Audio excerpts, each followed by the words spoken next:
नमस्ते, मेरा नाम है सर्वेंद्र। आप देख रहे हैं द रिव्यू। दोस्तों, आज हम बात करेंगे जो नया स्कैम आया है इनका।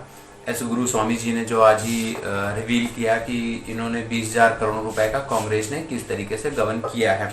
20,000 करोड़ की एक्चुअली वो 20,000 करोड़ की प्रॉपर्टी है जिसमें उन्होंने कब्जा मार लिया है। एक्चुअली एस गुरुमूर्ति जी हैं, जो अपने इकोनॉमिक्स एक्सपर्ट हैं और पूरे मतलब कि वो फेमस हैं अपनी ऑनेस्टी के लिए। वो इंडियन एक्सप्रेस में भी थे और उसके बाद फिर जैसे जैसे कि उन्होंने अभी इंडियन एक्सप्रेस छोड़ा है, अपना एक बनाया है, कुछ है फाउंडेशन उनका, जिसमें वो काम करते हैं। लेकिन उसके साथ साथ हम ये देखते हैं कि वो तभी कोई बात करते हैं जिसके जब उनके पास कोई फैक्ट होता है, फिगर्स होता है। उनको पूरी दुनिया सब में फेमस हैं वो, कि सिर्फ इसीलिए फेमस हैं वो कि वो जो फैक्ट और फिगर होता है उसी के ऊपर ही बात करते हैं। अदरवाइज वो कभी भी किसी टॉपिक पे नहीं इन्वॉल्व होते हैं, ना तो पॉलिटिकली ना तो किसी भी चीज में। और सीए हैं प्रोफेशन से। तो हम बात करते हैं कि उन्होंने एक एक्सपोजर किया है अभी कांग्रेस को फिर से, कि कांग्रेस तो 20,000 करोड़ रुपए का एक और घोटाला किया। उसका नाम दिया है उन्होंने नेशनल हेराल्ड 2। अब जैसे कि नेशनल हेराल्ड का जो इशू चल रहा है वो ये है कि प्रॉपर्टीज का है। और जिस टाइम पे नेहरू थे, उस टाइम पे उन्होंने काफी लैंड्स वगैरह दिए और उसके पहले वो कंपनियां बनी हुई थी, एजेएल था, बाद में कन्वर्ट कर दिया। नेशनल हेराल्ड अंग्रेजों के टाइम से वो न्यूज़पेपर था। उसके लिए जो ट्रस्ट था, उसके लिए जो लैंड इंडियन गवर्नमेंट की तरफ से प्रोवाइड की गई, वो सारा उनका सबका स्कैम था। उनकी प्रॉपर्टीज का स्कैम था, उनके बिल्डिंग्स पे स्कैम करने लगे थे। धीरे धीरे वो सारा कैप्चर कर लिया नेहरू गांधी फैमिली ने, जबकि वो था कांग्रेस का प्रॉपर्टी। और उसको कांग्रेस को पूरी तरीके से इन्होंने जब कैप्चर किया पार्टी को, तो उसके प्रॉपर्टीज को भी कैप्चर कर लिया नेहरू गांधी फैमिली ने।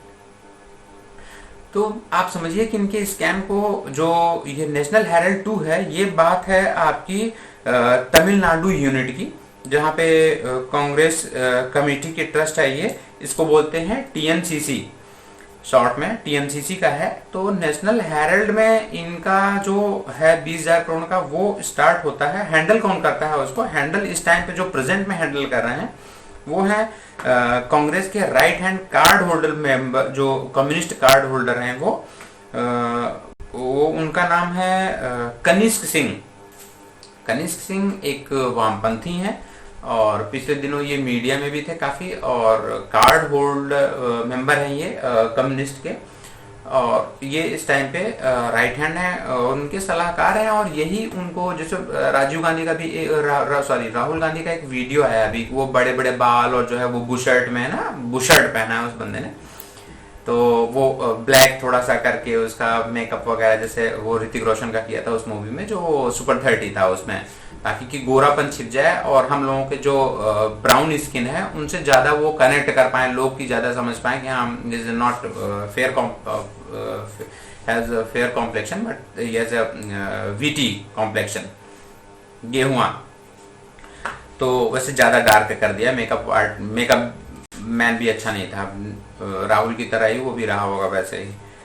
तो पप्पू, तो अभी इनका जो स्टार्ट होता है, एक्स जो सीएम थे वहां के कामराज कामराज कमेटी का एक थ्योरी था जिसको कि नेहरू फैमिली ने काफी अडॉप्ट किया। और उसको जब जब भी कांग्रेस या तो कोई दिक्कत आती है, कांग्रेस को पावर से आउट होती है, तो कामराज पॉलिसी को ही, जो है थ्योरी को ही इम्प्लीमेंट करके वो क्या करती है कि कांग्रेस को 2 टुकड़े करती है। एक टुकड़ा जो मेन वाला रहता है उनको अलग कर देती है। वो लोग होते हैं जो कि नेशनलिस्ट होते हैं या सेमी नेशनलिस्ट होते हैं। और उसके बाद फिर कांग्रेस का नेहरू फैमिली जो है वो आगे आकर के दूसरे वाले पार्ट को उठा करके उसको चलाती है एज ए कांग्रेस दिखा करके, और उसके सारे प्रॉपर्टीज को स्कैम वगैरह में वो करते रहते हैं लगातार। तो कामराज जो थे वो एक्स सीएम थे, उन्होंने फॉर्म किया था ट्रस्ट जिसका नाम था टीएनसीसी ना। टीएनसीसी था तमिलनाडु का, वो कांग्रेस का था वो पूरा कुछ, और वो ट्रस्ट चलता था उस टाइम पे। और वो 1958 में बना था, जो कि नेहरू के टाइम से ही बना था। वो नेहरू के ही काफी कामराज जो थे कि कामराज बहुत उनके घनिष्ठ थे, was bosom friend of him. तो लैंड प्रॉपर्टीज, उसका काम क्या था कि अब उस ट्रस्ट ने जो खरीदा था, लैंड खरीदी थी, प्रॉपर्टीज खरीदे थे, रियल एस्टेट में बिजनेस जो स्टार्ट कर दिया। जब कांग्रेस आई, जब सोनिया गांधी के उसमें आई, जब पावर में, जब सोनिया 2004 में आती हैं, टेक ओवर करती हैं कांग्रेस को, तो वो मोतीलाल वोरा और इनको वहां पे कनिष्क सिंह को इम्प्लांट करती हैं एज ए ट्रस्टी। जबकि ये तो कांग्रेस का जो एग्जीक्यूटिव कमेटी थी उसका पार्ट है कि जो उसमें करेगा, जो ट्रस्टी डिप्यूट करेगा वो सिर्फ कांग्रेस की एग्जीक्यूटिव कमेटी ही कर सकती थी। लेकिन सोनिया गांधी तो एग्जीक्यूटिव कमेटी में थी नहीं, ये बनती है, लेकिन फोर्सफुली इन्होंने 2 बंदों को डाला और हटाया। जो थे उस समय जयंत नटराजन जो कि यूनियन मिनिस्टर थे, जेके वासन को हटा करके इन्होंने किसको डाला, मोतीलाल नेहरू को, मोतीलाल वोरा को, और उसके साथ केशवन को डाला है और कनिष्क को बनाया, इन लोगों को बनाया। तो अब होता है स्कैम स्टार्ट हो गया वहीं से। तो जितनी सारी प्रॉपर्टीज थी 2009 में, सारी कमेटी मेंबर को, जो इन्होंने कमेटी उसमें डिसाइड किया था 10 टाइम्स बिगर है ये स्कैम अभी जो नेशनल हेराल्ड है उससे ज्यादा। तो क्या होता है कि क्या कहते हैं कि गुरुमूर्ति एक और बात करते हैं कि जेके वासन से बात करते हैं। जेके वासन वो थे कि वो फॉर्मर एक्स प्रेसिडेंट थे इस ट्रस्ट के, टीएनसीसी के। तो उन्होंने बताया कि वो 6 साल पहले ही छोड़ चुके हैं इस ट्रस्ट को, और उसको सोनिया गांधी ने वहां पे खुद से डिप्यूट कर दिए हैं। ट्रस्टीज जो थे उनके नाम बताते हैं, वो सुदर्शन थे, केशवन चक्रवर्ती थे, केशवन है, चक्रवर्ती हैं, नजीव पंत हैं, मोतीलाल वोरा हैं, कनिष्क सिंह हैं। इनको सबको कांग्रेस की सोनिया गांधी ने डिप्यूट कर दिया। अब सोनिया गांधी का जो उसको करके और सारा कैप्चर करती हैं ये। तो अब गुरुमूर्ति एक और चीज कहते हैं इस पे। अब देखिए, कांग्रेस को बचाने के लिए इनका जो एक लॉबिस्ट है वो कैसे आ जाता है बचाने के लिए, वो कहता है कि वहां पे इनकी प्लानिंग थी कि उस जो लैंड है, जो प्रॉपर्टी है 20,000 करोड़ की, उस पे मल्टी लेवल स्टोरीज की बिल्डिंग बनानी थी। ठीक है, तो उस पे और बहुत सारे कंस्ट्रक्शन वर्क करना था, लेकिन वहां पे अभी इन्होंने किया, और उससे जो इंटरेस्ट आ रहा है, जो इंटरेस्ट तो आ रहा है, उसके साथ जो रेंट और ये सारी चीज करोड़ में आते हैं, वो उसको ये अर्निंग इनकी चालू है। उससे प्रॉपर्टी भी कैप्चर किया वहां पे ट्रस्टी डाल करके। उसके बाद फिर 2009 में राहुल गांधी क्या करता है कि एक सम्मन देता है सबको, और जितने ट्रस्टी होते हैं उनको सबको सम्मन देता है, और जितने भी ट्रस्टी वहां पे थे उनको सबको निकल जाने के लिए बोलता है, साइन करवाता है बाकायदे पेपर पे, सबको निकाल देता है। उसके बाद फिर वहां पे 2 ट्रस्टीज के फिर नाम डाले जाते हैं। एक होता है मोतीलाल वोरा, एक होता है कनिष्क सिंह, जिनको ये पूरा हैंड ओवर कर देते हैं सारे पेपर्स, और उसके बाद फिर अब वही रेगुलेट कर रहा है उस ट्रस्ट को। गुरुमूर्ति एक और आरोप लगाए, टीएनसीसी के जो प्रेसिडेंट हैं, जो उस टाइम के प्रेसिडेंट हैं, और जब इनके उन्होंने आरोप लगाया तो जो प्रेजेंट प्रेसिडेंट है वो बाहर निकल करके आता है, कहता है, उसका नाम है केएस अलगागिरी।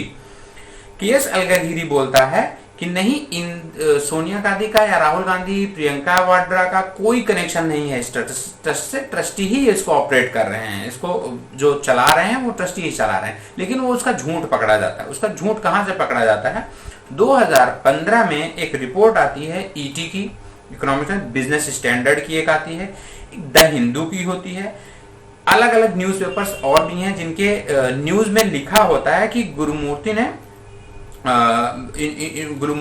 इन पेपर्स को उनके ऊपर दिखाया कि ये देखो पेपर में 2015 में ही सारा निकला हुआ, 2009 में क्या क्या हुआ था। अब जो होता है वहां पे उन्होंने कई पेपर्स के सारे एविडेंसेस और सारा कुछ इनके सामने रख दिया कि देखिए आपके यहाँ से ये चेंजेस हुए हैं, और उन पेपर्स में जो हेडिंग है मैं बता देता हूँ आपको, आप जाइएगा ईटी पे देखिएगा, गूगल पे। अभी तो मेरा सिस्टम थोड़ा सा ब्रेकडाउन में पड़ रहा है तो मैं उसको अभी ओपन नहीं कर सकता आपको, लेकिन हाँ, तो अभी जो उस पे हुआ इनका, तो उन्होंने बताया कि जो है किस तरीके से वहां पे सोनिया गांधी और राहुल गांधी मिल करके पहले कैप्चर करते हैं कमेटी को, सम्मन करते हैं, वहां से कमेटी के सारे मेंबर्स आते हैं, जो भी ट्रस्टीज हैं उनको बाहर किया जाता है, उनसे साइन जबरन लेकर के, जबरदस्ती फोर्सफुली उनसे साइन करवाया जाता है। उसके बाद फिर उनको बाहर कर दिया जाता है, फिर अपने ट्रस्टीज डाले जाते हैं, सारी प्रॉपर्टी को कैप्चर कर लिया जाता है, और जितनी इनकम होती है उससे वो सारा कुछ अपने एक परिवार में डाल दिया जाता है। लेकिन इस पे एक चीज और है, गुलामों को इसमें दाल में काला नहीं दिखेगा, उसमें इनको दाल में काला नहीं दिखेगा। उनकी आदत है जिस तरीके से 20,000 करोड़, 1.5 लाख करोड़, 1,80,000 करोड़, 1,75,000 करोड़ कोयला, CWC, 2G स्पेक्ट्रम, इस तरीके से जो जो जो सारे हुए हैं ये सारे स्कैम्स, जो ये था कॉमनवेल्थ गेम का, ये सारे स्कैम्स, बोफोर्स, ये सारे कुछ मिला करके अगर बात करें तो जो भारत का जो कांग्रेस का जो इन्होंने स्कैम्स किए हैं वो भारत की GDP का आधा बन जाता है करीब करीब, जितने स्कैम्स है। अब 55 साल इन्होंने देश में कुल किया है, तो ये बहुत लॉबिस्ट, ये वामपंथी जिहादी कांग्रेसी बड़ा नारा देते हैं ना कि कितने अफजल मारोगे, घर घर से अफजल निकलेगा। तो वही है कि भाई कितने स्कैम गिनोगे, हर सेकंड का स्कैम निकलेगा। तो इन्होंने 55 साल अपने राज किए हैं देश के ऊपर। 55 साल में 365 दिन अगर इंटू मारा जाए, इंटू मार करके उसमें देखा जाए कि कितने सेकंड, 36,000 आई थिंक सेकंड्स होते हैं, बनते हैं पूरे दिन के, उनको मल्टीप्लाई कर दिया जाए तो वो उतने स्कैम से निकलेंगे। हर सेकंड का एक स्कैम है इनका, जहां जो चीज निकालिए आप, जितनी लैंडे हैं, जितने स्कैम्स हुए हैं बॉर्डर एरिया में, आप देख लीजिए सारे इनके निकल। अब तवांग का है, तवांग का भी इनका स्कैम था। ये तो नहीं चाहते थे नेहरू कि तवांग अपने उसमें आए कि अरुणाचल प्रदेश रहता। तवांग को कैप्चर करने के लिए पटेल ने किस तरीके से लॉबिंग की थी और किस तरीके से मिलिट्री को ऑपरेट करवाया था वहां पे लोगों को मिला करके, और डिफेंस मिनिस्टर के साथ मिलकर के उन्होंने किस तरीके से उसको ऑपरेट किया कि तवांग भारत में आया और अरुणाचल प्रदेश आज भारत में है। नहीं तो उसको बिल्कुल नेहरू डील करता तो फिर वैसे ही करता जैसे उसने वो उसमें किया था, जम्मू कश्मीर का किया था, वैसे ही जैसे पूरा COK चला गया, POK चला गया, गिलगित बाल्टिस्तान और सब कुछ चला गया, वैसे वो भी तवांग भी चला जाता, अरुणाचल प्रदेश भी आपका चला जाता, नेपाल चला गया, तिब्बत चला गया, आपका बर्मा चला गया। 1935 के उसमें किया था गांधी और नेहरू ने मिल करके 1935 के उसमें जो बनाया गया था पैक्ट, उसमें साइन करके आया था कि नहीं ठीक है, बर्मा को अलग कर दिया जाए इसमें से। उस पर साइन है, डॉक्यूमेंटेड है, कोई दंत कहानी तो है नहीं है मिथ्या कि गुलाम इसको मिथ्या बोलेगा ना कि मिथ्या, लेकिन मिथ्या है नहीं ये तो बाकायदे भारत के संविधान में है ये चीज, उसको कैसे मिथ्या कर देगा वो, तो वो फंस जाते हैं। तो वामपंथियों को एक्सपोज करना बहुत आसान है। उनको एक्सपोज कैसे किया जाता है कि जब आप कोई फैक्ट के साथ लेकर के आएंगे तो वो वामपंथी को कहीं जंप करने का कोई मौका नहीं मिलेगा। उसी टॉपिक पर रहिए, फैक्ट के साथ बोल दीजिए उनको और उनको प्रूफ दिखा दीजिए, उसके बाद फिर वो फिनिश है, फिर वो उनके पास कुछ नहीं है, वो छिपते हैं कि अपने उनसे रिलेटेड टॉपिक को दूसरी चीजें फॉल्ट लाइन आपकी दिखाएंगे कि अरे हिंदुओं ने ये कर दिया, सवर्णों ने ये कर दिया। उनको दिखा दो कि मुस्लिमों आतंकवादियों ने क्या किया था, ईसाई मिशनरीज क्या कर रहे हैं, वो बिल्कुल चुप हो जाएंगे। वामपंथी क्या कर रहा है, कितने लोगों को मारा था, ये सब आप काउंट करवा दीजिए तो वो चुप हो जाते हैं, फिर वो नहीं बोलते। लेकिन उन टॉपिक्स पे भी नहीं बोलते हैं, वो धीरे से 10 दिन चुप रहेंगे, फिर वो बहुत बड़ा सा स्कैम बनाएंगे। देखिए एक चीज मैं आपको बता दूं कि ये जो शेखर गुप्ता है, जो द वायर का है ओनर, उसने भी अभी 2015 से ही कैंपेन चालू कर रखा है वामपंथी मीडिया ने कि भारत की गवर्नमेंट, जो मोदी गवर्नमेंट है, जिसको एनडीए है, अगर इसको शेक करना है, इसको शेक करने के लिए सिर्फ और सिर्फ मीडिया में गलत फेक न्यूज चलाते रहो, बस दिमाग में थोड़ा थोड़ा जहर डालते रहो लोगों के। और इसको एक्सेप्ट भी किया इसने। 2019 का जब इलेक्शन का आया तो इसने एक, जब रिजल्ट आ गया, जब फिर से मोदी बन गया, तो एक कॉन्फ्रेंस करके वहां पे बाकायदे शेखर गुप्ता उसमें करके ब्रीफिंग दे रहा है कि, और मीडिया का वो किया है उसने, पीसी किया है वहां पे कि प्रेस कॉन्फ्रेंस किया उसने, बताया उसने कि हमारा प्रोजेक्ट था कि हम देख रहे थे सिलेंडर था लोगों के घर में, लेकिन हम इसको जानबूझ करके नहीं बता रहे थे कि नहीं लोगों तक लाइट, बिजली, पानी, उनको टॉयलेट, उनको सिलेंडर उनको मिल रहा है, ये सब चीजें हम जानबूझ करके छिपा रहे हैं। ये बाकायदे मैं नहीं कह रहा, ये शेखर गुप्ता खुद उनका बंदा, उनका लॉबिस्ट उनका कह रहा है, उनका मीडिया हाउस का सबसे बड़ा फेस उनका कह रहा है, PTI press trust of India का जो सबसे बड़ा हेड है वो कह रहा है ये बात। मीडिया मोदी की नहीं है, मीडिया कांग्रेस की है, मीडिया वामपंथियों की है, पैसा उनका आता है। मोदी के घर में इतना पैसा नहीं है, ना बीजेपी के पास इतना पैसा है कि ना दे पाए वो। बीजेपी में भी हैं गलत लोग, सिर्फ 2 ही बंदे ऐसे हैं जो बीजेपी में ठीक हैं, बाकी और कोई नहीं है। मैं बीजेपी का फेवर करता हूं। मैं सिर्फ और सिर्फ जो मोदी हैं उनके पॉलिसीज को फेवर करता हूं। मोदी के भी मैं कई बार बहुत ज्यादा 2019 तक 2020 तक मैं हर हमेशा उनके, अभी जब सीए था, आपको नहीं पता होगा, सीए के साथ ही साथ उसी दिन में एक और बिल पास हुआ था जिसका मैंने विरोध किया था, वो रिजर्वेशन से रिलेटेड था। मोदी का मैंने उस दिन भी विरोध किया। तो पॉलिसीज का फेवर करना चाहिए, पॉलिसीज का जो है उसके अगेंस्ट में बोलना चाहिए, आपको स्टैंड करना चाहिए। तो अभी उसके बाद फिर क्या कहते हैं, ये गुरुमूर्ति ने इनको सारा पेपर दे दिया जो अलगागिरी हैं। तो अब इनका इंटरव्यू आता है कि हाँ कुछ लोगों को हमने पैरासूट से डिप्यूट किया था, ये बोल दिया फिर उन्होंने। तो पहले इनकार किया, फिर जब उनको प्रूफ दे दिया तो फिर एक्सेप्ट कर लिया कि ठीक है हाँ किया था, ये बात की थी।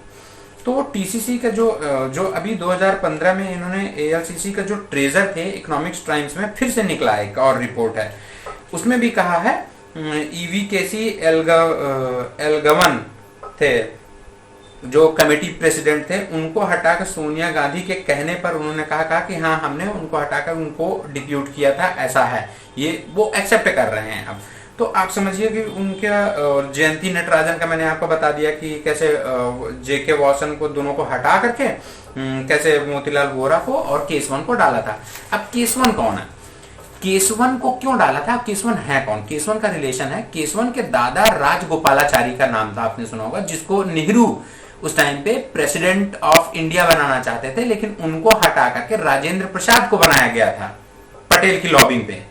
पटेल की लॉबिंग पे राजेंद्र प्रसाद को बनाया गया भारत का फर्स्ट प्राइम प्रेसिडेंट, लेकिन उनको नहीं चाहते थे नेहरू चाहते थे कि राजगोपालाचारी बने जो कि कम्युनिस्ट थे हार्डकोर, उनको चाहते थे वो। तो आप इस चीज को समझिए, उन्हीं के पोते को जो है इन्होंने उस कमेटी में डाला और 20,000 करोड़ की प्रॉपर्टी को ले लिया है। और एलआईसी की बिल्डिंग को इस तरीके से जो बहुत सारे बिल्डिंग्स हैं जो कि कांग्रेस उसका स्कैम कर रही है, उस पर उस पर भी अपने लोग बात करते रहेंगे, वीडियोस बनता रहेगा। और अभी के लिए इस नोट पे आज इसको यहीं क्लोज करते हैं। वीडियो लाइक शेयर कमेंट करते रहिए, ये कंटेंटफुल है, कोई ऐसा नहीं है हाइपोथेटिकल है, सारे पब्लिक डोमेन में है, आपको बस थोड़ा सा रिसर्च वर्क से आपको मिल जाएगा। Till that bye bye. Channel subscribe नहीं किया तो चैनल सब्सक्राइब कर लीजिए। Stay safe.